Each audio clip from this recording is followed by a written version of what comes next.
Ladies and gentlemen, Jim Fellows. Hello, everybody. I'm here to do a little presentation on the Norwich and Worcester line of the New Haven. I think it's a line that's been kind of ignored until more recently in some of the publications. Limited photos. A few articles now have been coming out in the shoreliner. In fact, this month was just an article on what was it, the second highest paying job or something of that nature for a local. So. Providence Local, yeah. So it was interesting to read. It's great to see more photos and stuff come up. The fact that it goes through some mostly rural areas, probably one of the reasons you don't see a lot of pictures of it. It's a little more off the beaten path. But this is the reason why I model. There's some neat things about it. It's a little different than some of the other lines.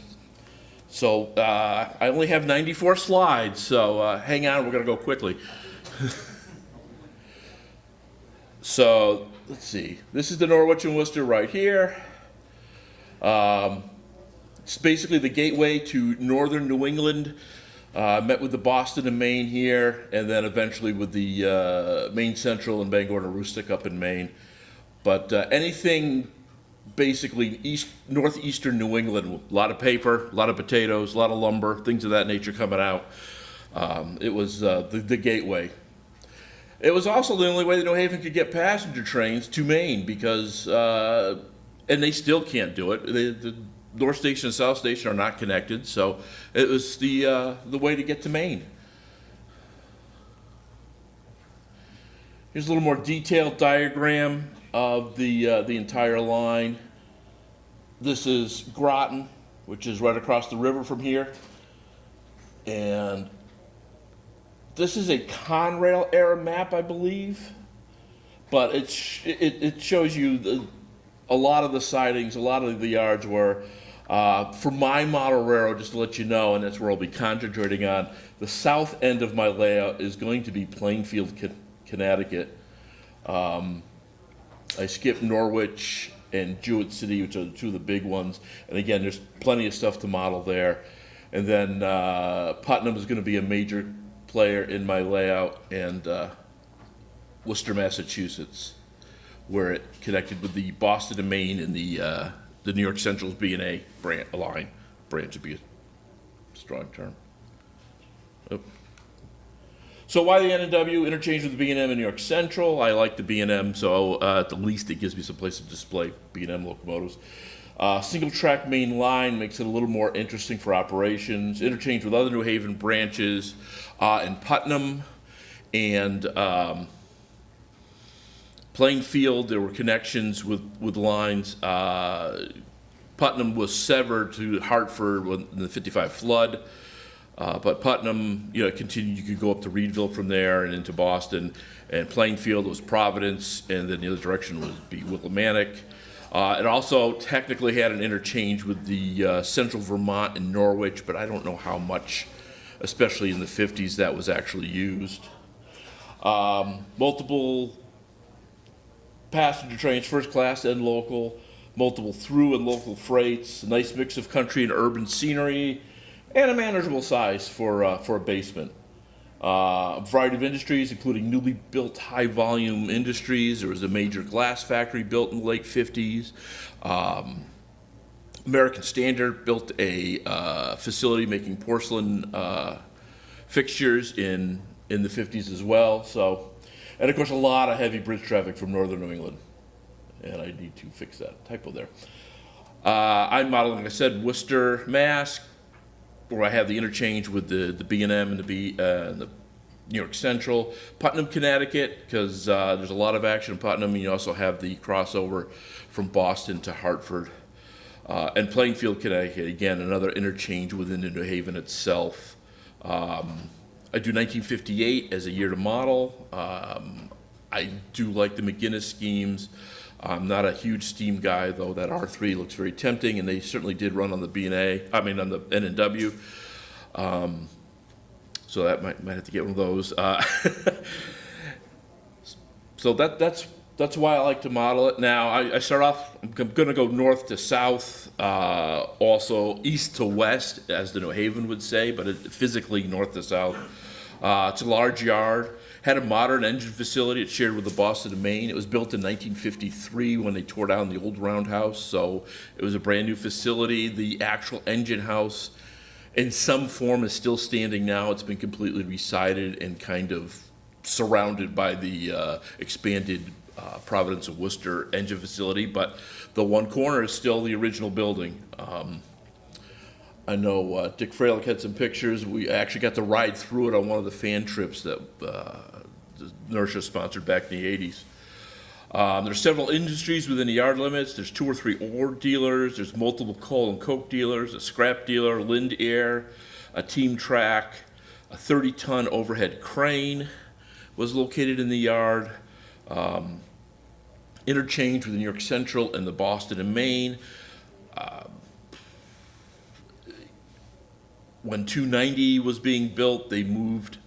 Boston and Maine had to move their Tossie facility, and that ended up in that yard as well. Don't know if the New Haven used it at all, but the B&M did use it. This is some New Haven maps. This is the engine house here.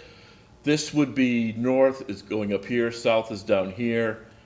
This is the Boston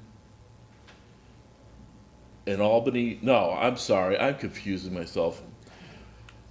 North is this way on this one, sorry, my bad. This is kind of at an angle. This is the track down to Groton. This is the track down to Providence. This was a hump yard at one point. This is the engine facility.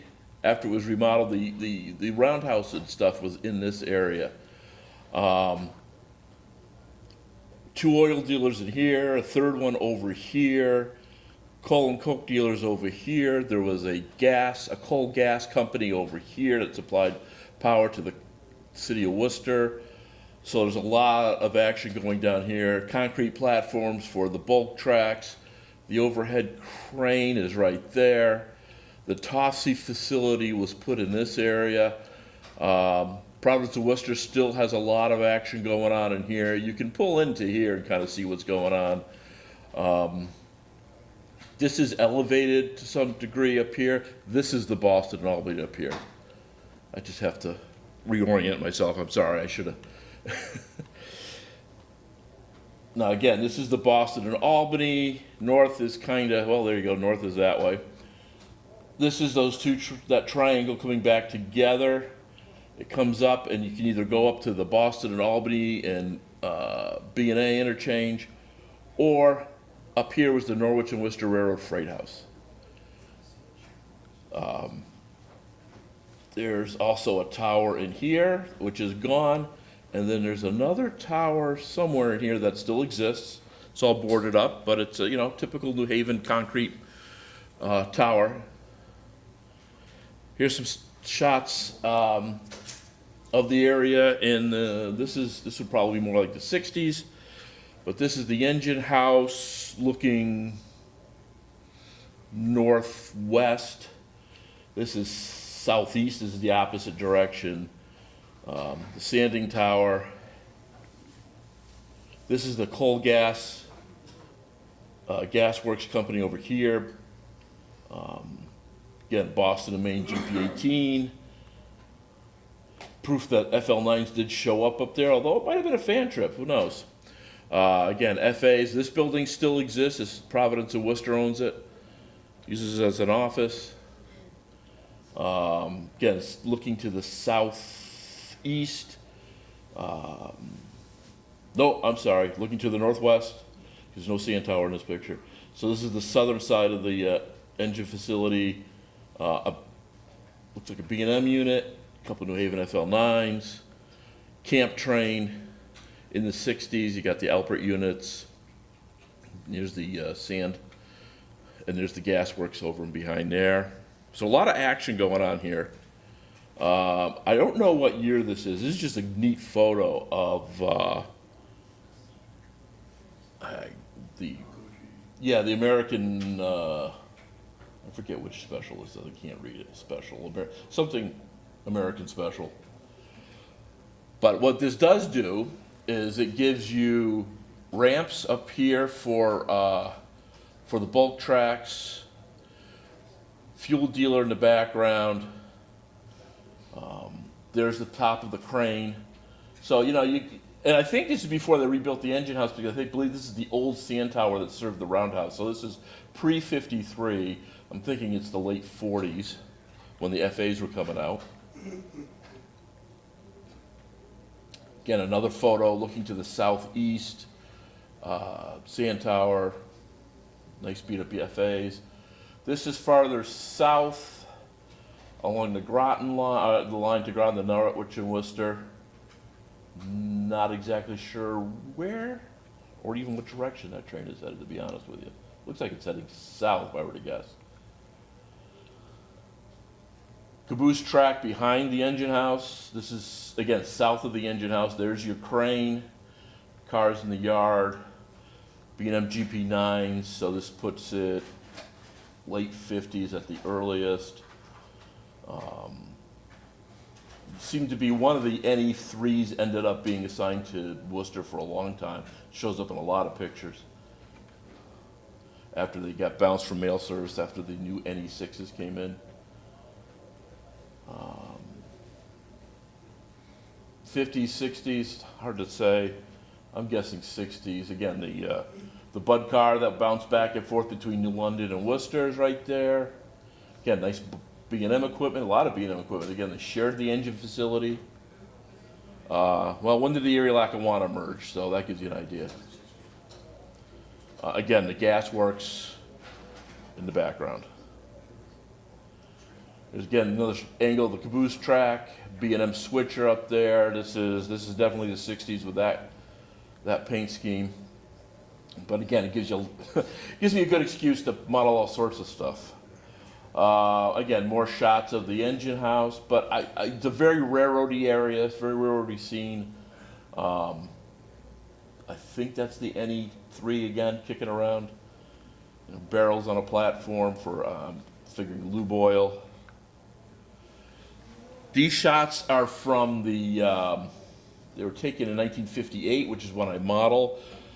Getting good shots of the engine, the freight house have always been difficult. But this is the B&A. There it is. This is the B&A here. This is the ramp up to the B&A from the Boston and Maine, from the New Haven. There's the other control tower. There's the Osgood Bradley office building. There's the railroad station, the Worcester station. There's another tower here, another concrete tower. This is the freight house, 1958. A few boxcars in there. Looks like it much bigger, could have been a lot busier earlier in its life. I'm not sure how good LTL service was doing in 58. Another angle gives you an overview. Again, they're redeveloping this in here. I don't know if this is to do with because 290 goes down here. It might be too early for that in 58, but again, they're redeveloping this whole section. Another angle again of the freight house. Not as many freight cars here that day. But again, it kind of gives you the layout of it. This is the south end of Worcester. This is going to Providence this way. This is going down to Norwich and Groton. This is Worcester Knitting Company, I believe it's called. It's now it was Rotman's Furniture. This is part of Holy Cross over here. Down here, this building here is a Lind Gas Company. They had a siding, so that's another industry. This was, and I took pictures of it, and I can't remember the name of the building now, but a machine shop, parts type place that did have siding. So, and that's Hope Street over here, if you're ever up in that area. So that's roughly Worcester. Putnam crosses the line between Boston and Hartford. There's a switcher base there for quite a while. I think it was taken out for a short time and then put back in. Freight house, feed dealer located in the old roundhouse, coal and lumber dealers, Wyckoff Steel, Eastern States Farmers Exchange dealer. There was a Putnam boiler company. I don't know what shape they were in the late 50s, but they made boilers. There was also a magnesium grinding company up in there, which burned very well in 55 when everything got wet up in there from the floods. But this has been published a million times, but this is right at the south end of the freight yard. One of the main trains coming through. Might have been a fan trip at the time. I don't know. There's a lot of people running around the yard. There's the freight house, which is a standard design freight house with extra platforms on each end, making it look unique, but it's actually a standard New Haven wooden freight house. I believe this is 1965. If you go to Yukon online, they've got aerial maps of Connecticut, all sorts of them. They've got a collection from 1965 that are highly detailed, good resolution, you can see a lot. That's the Bud car.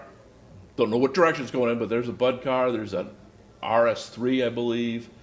If you look at it close, that's the engine house, not the engine house, that's the freight house. This is May Street, that's the May Street crossing, and the new tower. The old tower is here. The old roundhouse is here with an extension. It's a feed dealer at this point. It's a Dayville feed and something like that. Used to be a big coal dealer right in here. This is the line to Hartford. This is the line down to Norwich. This is Wyckoff Steel.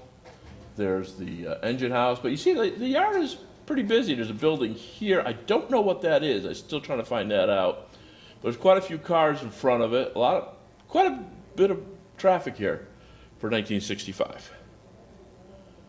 There's a fan trip in 65. This is the Y that existed north of that last photo. You can see there's some structures in here. There was an engine house in there. There was no turntable, but there was a full Y. They could turn steam locomotives.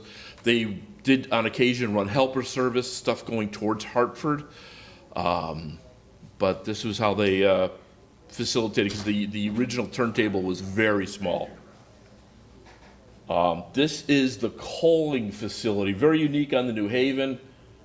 And basically there's a track that went up. They would dump the coal into look like miner cars, and then get pushed out on a bridge to coal the tenders. Very neat, very unique to anything else on the New Haven that I'm aware of. This is another coal dealer in here. That's the one I showed you. That got wiped out in the 55 flood. This is Providence Street. Here's the freight house from the north. This is a pretty old photo. CNE, Central New England, old style, full initials on there. There is one side of the old roundhouse, and again, it's a feed dealer at this point. This section in here is very standard New Haven freight house. These are some of the extensions on it. They have them on both ends. It's kind of a unique little structure. This is the back side of it. So the main line is on the other side of it. The roundhouse would be to our back. Again, this is the south end, so this is more extension to it. You can see the extension up there. Putnam was a very busy place at some point. RS3s were posted there in the 50s, along with the caboose.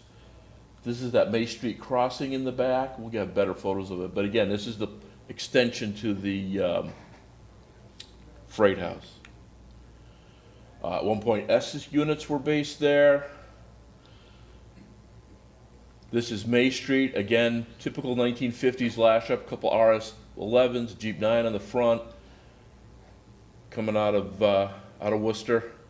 This is the May Street crossing. That little tower would be there. There's again the May Street crossing, a fan trip in town, it looks like.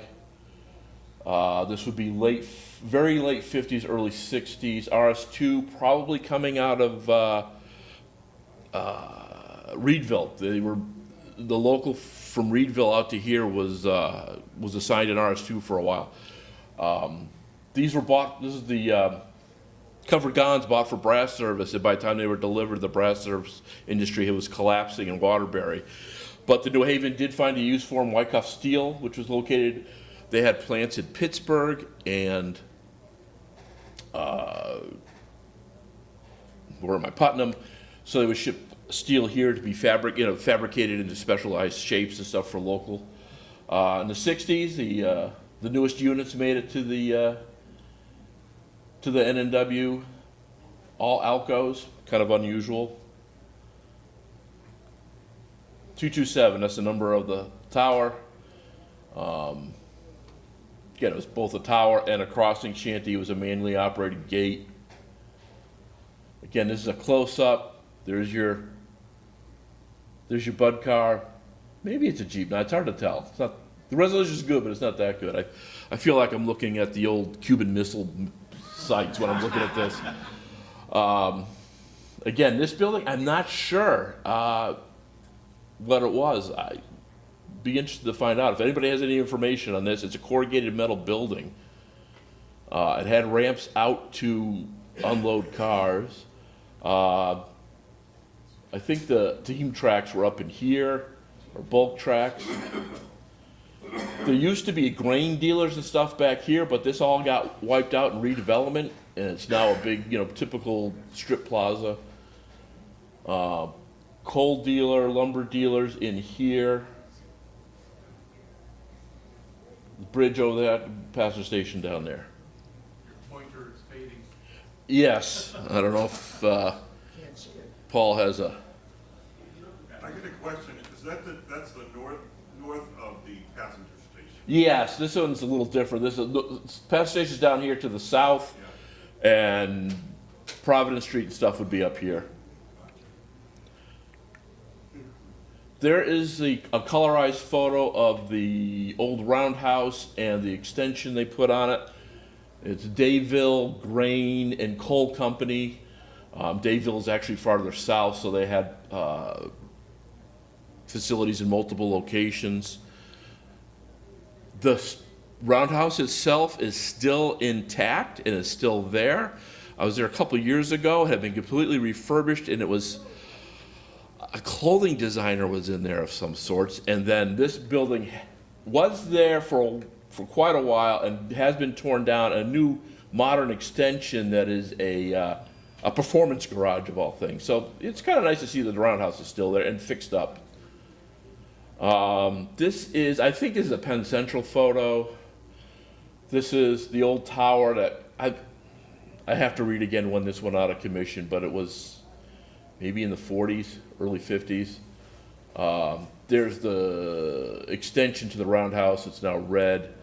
This is one open platform. This is, again, the freight house. The passenger station is to the back of the photographer. This is, again, I got to do a little more research, some structure that it's survived quite a while, obviously. Passenger station, this is as built. This is open here. Later on, this area was enclosed. This is also where the subway,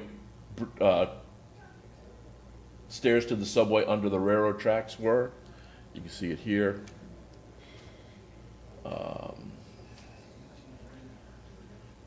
Multiple platforms at one point. Your lines between Boston and Hartford were over here. Your Norwich and Worcester lines were over here. This was a busy area. The white train would come through here. In fact, there were supposedly water pans for on-the-fly watering just north of here in Putnam. So I don't know where. Inspection trip. This is Adams Express. It was not a Railway Express. It was an Adams Express building. There it is. And a little earlier, some neat cars with it. There's Wyckoff Steel. They had facilities Pittsburgh, I think, was their main, making the steel, but they would fabricate shapes, I guess, and stuff. And Putnam, I'm not sure what they did in Newark or Chicago, but this is a neat find online. And this is Whitcoff Steel. So the railroad station's to the north, the bridge that washed out that went to Willimantic and Hartford is to our back. So they would bring in steel, they could unload it inside, they could bring it in. So this is, there we go. This is going north, this is going south, or I guess east towards Boston, south or west towards Willimantic. But it went all the way through this building. I'm not sure if it went into this one. It looks like it could have. I'll have another photo in a minute. Oh, I kind of jumped guns here. Again, this is that corrugated metal building here. This is looking the opposite way. If I push the right button, I'll be all set. There was a major gravel pit on the line, and there are lots and lots of loaded hopper cars of gravel, or trap rock, or whatever you want to call it. Big industry on the New Haven.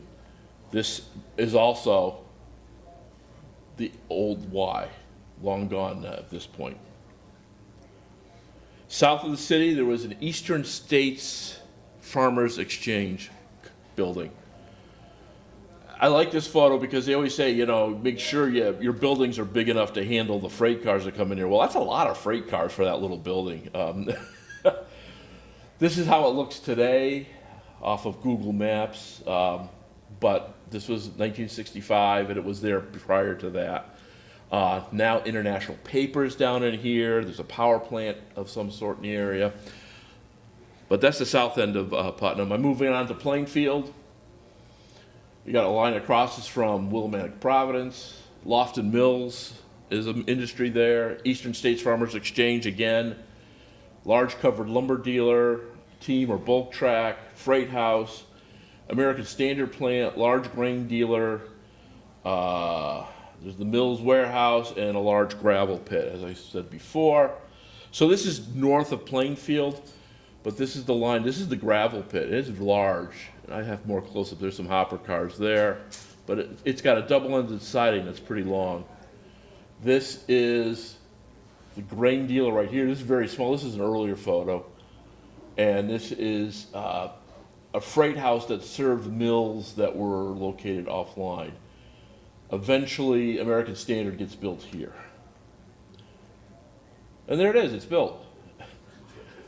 It actually had a siding with 2 tracks into here. Again, that little freight house is there. The grain dealer is there. There used to be a passenger station freight house here. I'm thinking they went away in the 20s or 30s after they dropped passenger service on the line the first time. And again, your gravel pit right in there. And that they make precast cement pieces there. This is a photo from the last few years in there. The main line is just to the left of this photo. There's the old, this is from the Yukon site.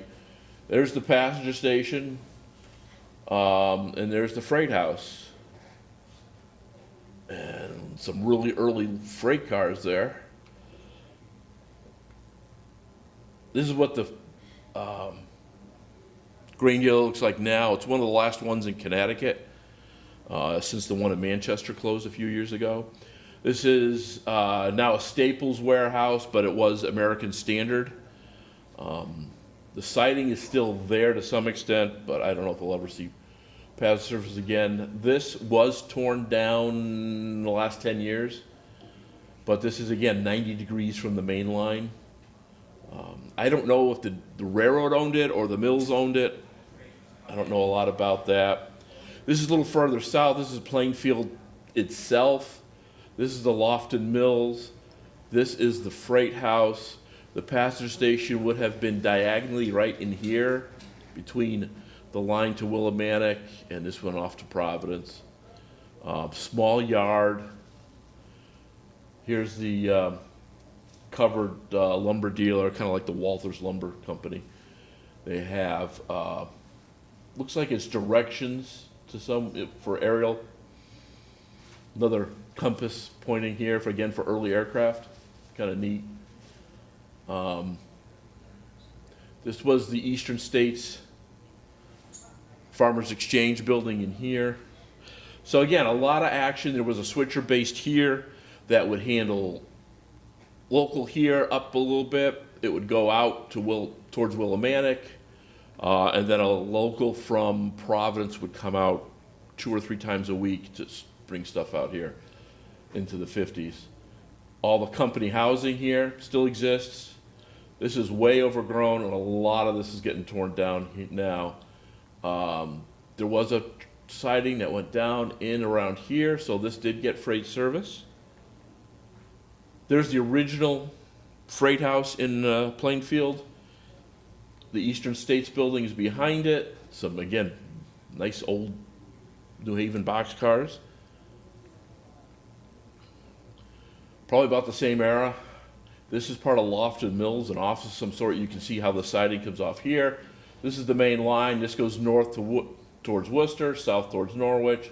This goes off towards Willimantic, and then off this way to Providence. I never noticed that. Looks like there's something over there going on. There's the original passenger station, again, torn down. The original freight house, which I don't know what happened to the original. I don't know if it burned or what happened, but it did get replaced. There's Plainfield. I'm thinking this is before they built the passenger station, because these are some very old freight cars. It looks like they've also added on to the freight house over time. This siding seems to have lasted quite a while. There's the Lofton Mills, but nice and clear. I mean, it's all overgrown with trees through here now, so it's completely different looking. This is early Penn Central. Freight house is completely different. It's now a cement block structure. If you go there today, the platform is still there that this sat on. You can still see the linoleum tile to some degree. You can get an idea of how big this is. RS11? I don't know what that is, but a New Haven caboose. Nice semaphores here. I don't know enough about the signaling to talk about that yet. We'll get there. Here it is under the Providence of Worcester. The platform is still there, but the building is gone. Modi's was a furniture store, from what I understand. One of the ways I get research is I join organizations like Plainfield History, or you're from Plainfield If, or something like that on Facebook. And you get occasionally cool photos, and you can ask questions, and people are just happy to talk about this stuff. So that's what I'm going to model. Did I have a question? No? Freight operations. There were basically, in '58, there were 6 freight trains. There was the main bullet, the advanced main bullet, and then N&O. Typical power of the era. The main bullets, north and south, generally ran with the newest power, which would have been the 56 road switchers. Usually 3-unit sets, but you could see 2 or 4 on occasion. Early on, when the H1644s were delivered, a lot of them they were assigned to this train, so I'm sure they, at one point, were full sets of those. And they were also some were based in Worcester, and some handled local service. So early on, the H1644s were popular on here, I guess. But typical New Haven, everything got mixed up pretty quick. So here you go. You got the advanced main bullet, Cedar Hill to Worcester. Instructions all the way. It said what time it got to places, but it did not really do any switching in line. This was a hot train. Then you had the main bullet. An interesting note on this one was it was restricted to 40 cars, so it could meet the M7, the southbound, at Central Village. And also did work in Webster and South Worcester for various businesses there. Again, another great source of trying to find information. So there's 4 trains right there. And then you had the N1 Daily, Worcester to Cedar Hill, and all these connected with B&M trains coming to and from Rigby in Maine. These worked their way down, as you can tell. They Putnam, 30 minutes there, Plainfield, another 35, Norwich, 15, Groton. So they did work the line, dropping and picking off cuts at the various yards. All those yards had switchers assigned to them, so it was fairly easy. Norwich had a no, it didn't. It had a 44 tonner, 0811. So that gives you an idea there. Now we start to look at, there's P2. NX34 was out of New London to Putnam and return. These are all from 1958. And worked intermediate stations en route. One of the things it had to do was get to Dow Chemical, which was on the south end of the line, before 315 to do the switching there. Dow Chemical, from what I can tell, made various foam type products there at the time. NX35 based out of Putnam, Monday, Wednesday, Friday. Goes to Jewett City and returns doing intermediate switching. So that includes obviously Putnam, Dayville, Danielson, Plainville, and then down to Jewett City. So that's the local that was in the latest Shoreliner. According to that got up to 75 cars. That's kind of crazy. But a lot of it, I think, were aggregate out of Plainfield. Then you had the Plainfield, Versailles, Central Village, NX36.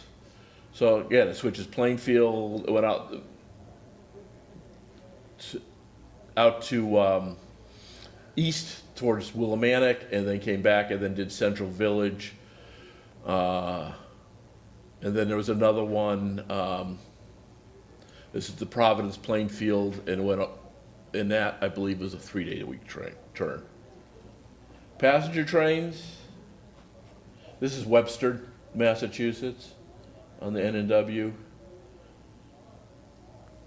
State of Maine, by the time I model, technically the state of Maine was running through Providence. It did run up to Norwich earlier, but I'm going to run it up to Norwich. That's, you know, a modeler's license. I like passenger trains.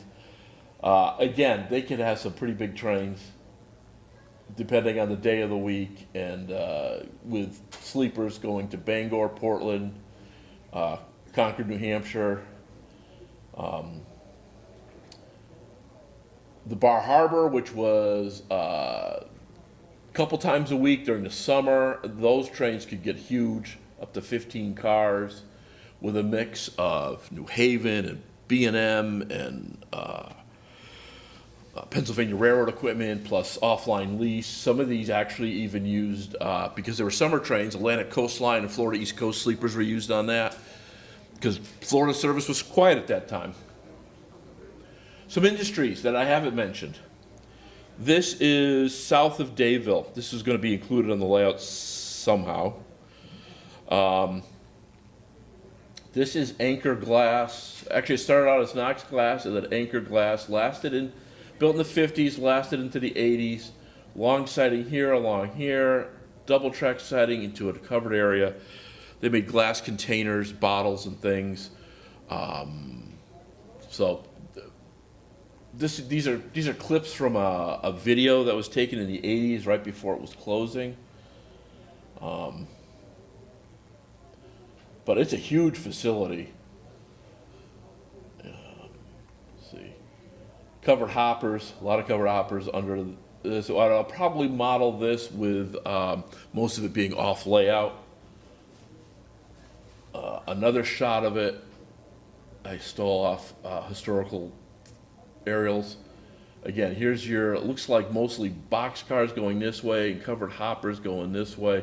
Here's the main line, north, south. Busy industry.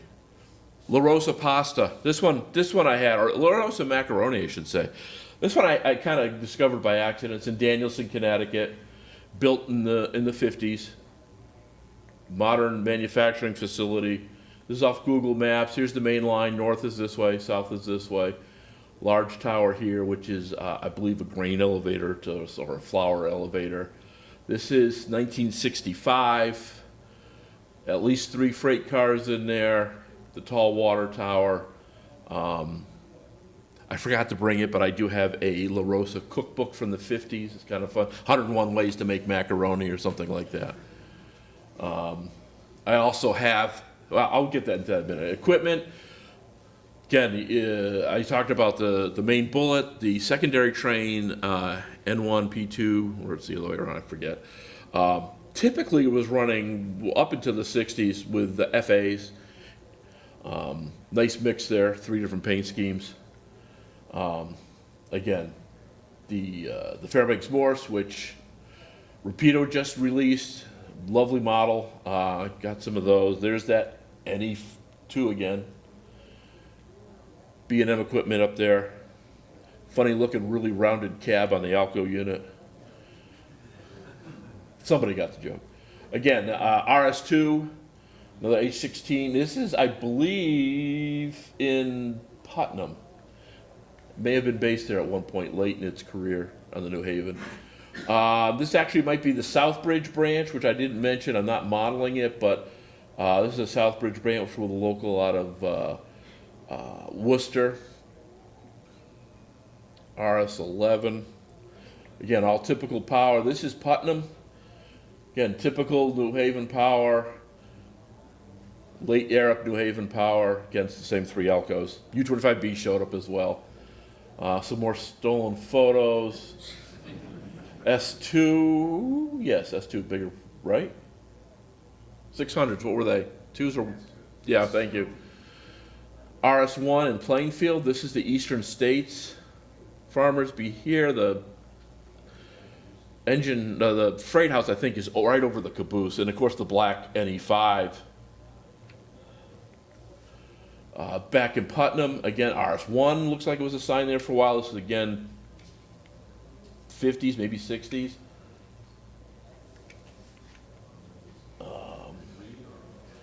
This is Norwich. I love this photo. I was going to model Norwich at one point. I've actually built the diner's mostly built. I'll have to. It's going to end up in Worcester, I think. But this is a great diner. There's 0811. There's the station in Norwich. This is the branch that actually went to the central Vermont. And at one time, the old freight house that was down there that got washed out in one of the series of floods, early one, 30s. The main line is over here. You can see the crossing shanty there. The station still exists. This is long gone, but it's a neat little building. Freight cars. Like I said, these ended up being used quite a bit on the line. Late era. I also like that it's Conrail 76, so New Haven's still repping out there. New Haven got to buy some of these cars for special service for hauling cans out of Long Island to Boston, but the customer was on the north side of Boston, so they had to go to the Boston and Maine. So they would have been regular travelers in the 60s on the line. Again, this product is used in porcelain making. This is Plainfield, that's Lofton Mills. So it could have gone to American Standard, or it could have been going up to Maine for paper. This is a post-New Haven photo, I'm pretty sure. Eastern Carworks, yeah. Eastern Railroad Farmers Exchange. These were MDT cars built for them. They were not reefers to begin with. They had some earlier ones that were, but these were built without bunkers, with a 6-foot plug door, dispatch ends and dispatch roof. I'm working on kit batching some of those. But if you go to the RPM meet, rumor has it there's a guy going to be doing, not me, going to be doing a talk on them. Lots of northern New England stuff. Potatoes coming down south on reefers. This is actually them loading them in at Searsport, I believe, on ships. But Bangor and Aroostook reefers going to need plenty of those. Need lots of a few of these. Probably more Bangor and Aroostook than New Haven ones, but that's okay. MDT had a lot of cars in service that work on the line. This is actually in Maine at a potato house. This is actually in Raymond, New Hampshire, where they have one on display. Hopefully they've repainted it since then. And La Rosa had at least 3 of these cars, 3 air slide cars built in 1954. So I actually was able to model these. There's a couple back on the table. I had some decals made.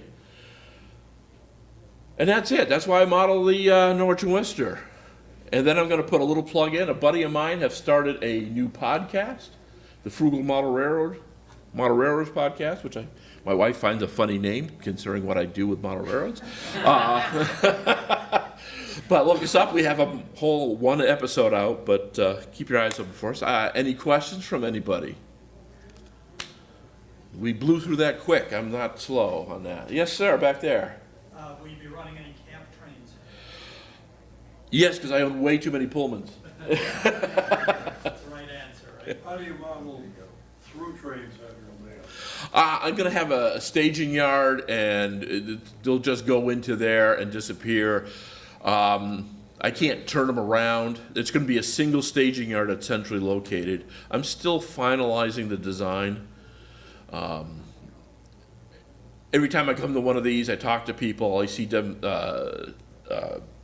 clinics and stuff, and I come up with a new brilliant idea. So we'll see how things are going. Jim, you got enough MDTs to run the data extra through? Not yet. Working on it. One of the problems is with the MDTs is if you have the ones with the dispatch roof and ends, nobody makes anything like that. Some of the later ones you can use AccuRail cars. So working on building some of those, figuring out ways to do it. Yes, sir. Jim, a little later in your modeling period, because they also ran the Ford automobile train. That's true. I Field up the Putnam, east of Reedville. now did that go down through Plainfield, right? Yeah. Came over from Lower Manicotti,